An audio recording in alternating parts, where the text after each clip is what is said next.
Jamie Malonzo, latest injury update. Bukod dyan, may nakaabang na magandang plano sa kanya. And good news para kay veteran PBA superstar James Yap. May offer ang bossing para sa pagbabalik PBA niya. So yan nga ang ating mga tatalakayin.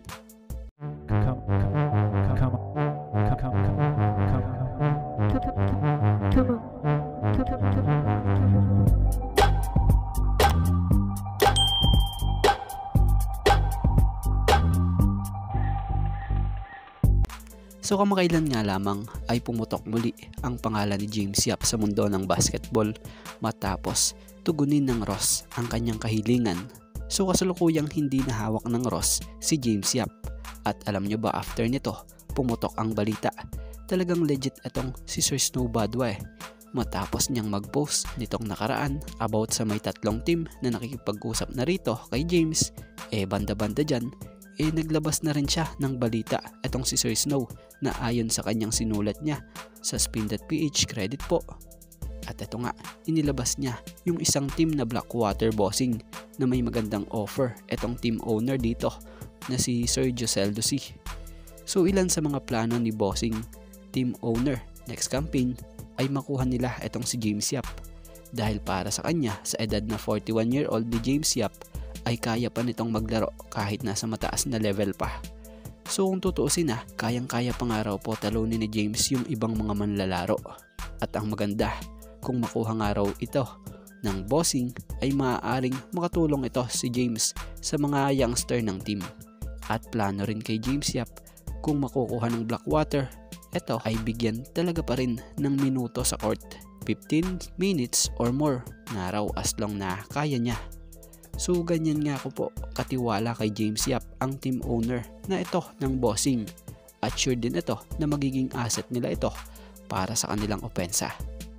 At isa pa, maaaring magkasama nga sa bossing si Pingris and James Yap kung datanggapin ni James ang offer sa kanya ng bossing. Dahil nga po, sa mga hindi nakakaalam, si Pingris nga po dito sa Blackwater Bossing ay kabilang sa assistant coaches ng team. Pero speaking of James Yap, yan ang kaabangan kung ano ang magiging final niyang decision. So bago nga tayo magpatuloy, baka naman po pwedeng maka-request kahit isang like and subscribe lamang po. Malaking tulong na po iyon. Maraming salamat po.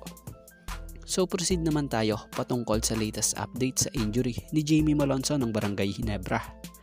Batay nga sa latest report kay Jamie Malonzo, the 6'7" Ginebra high flyer suffered a lower leg injury during the Ginebra last game in the 2023-24 PBA Commissioner's Cup last Sunday.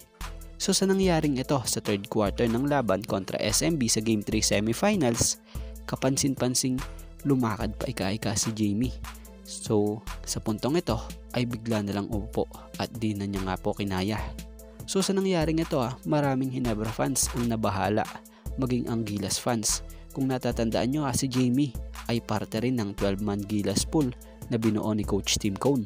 Kaya marami ang napapatanong, makakalaro pa ba si Jamie sa February window of the 2025 FIBA Asia Cup qualifiers in late February? So batay sa report i-check up pa nga raw po itong si Jamie Malonzo ayon dito kay Gilas head coach and Ginebra head coach. Pero ang first impression nga raw po nila is that he doesn't have any major tears to his ligaments. So maging fully healthy nga raw po itong si Jamie Malonzo ay expected na paglalaruin or makaglalaro ito ngayong paparating na February window of the 2025 FIBA Asia Cup qualifiers. Kaya naman, para sa susunod na update patungkol dito, abangan.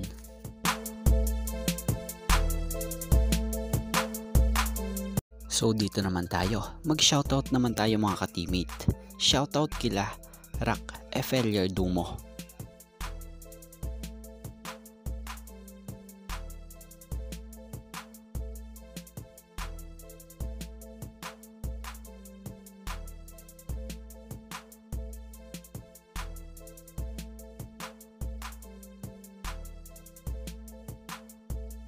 user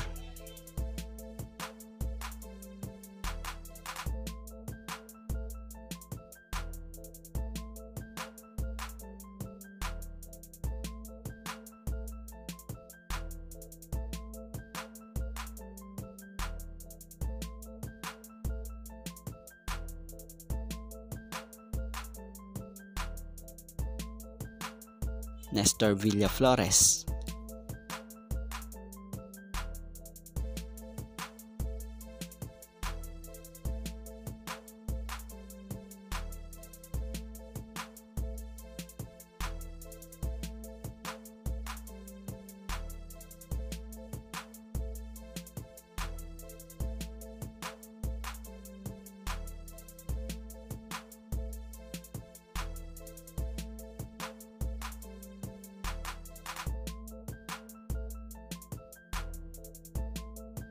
Gervin Chris,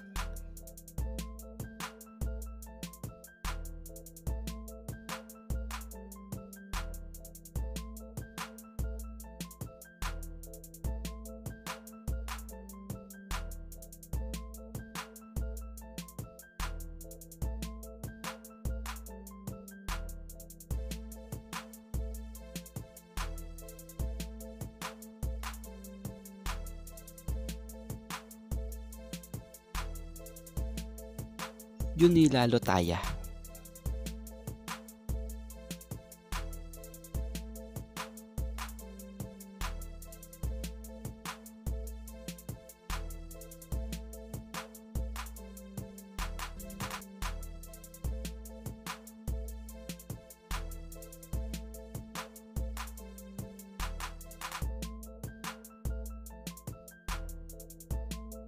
Tortoga Randy,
Janapot TV,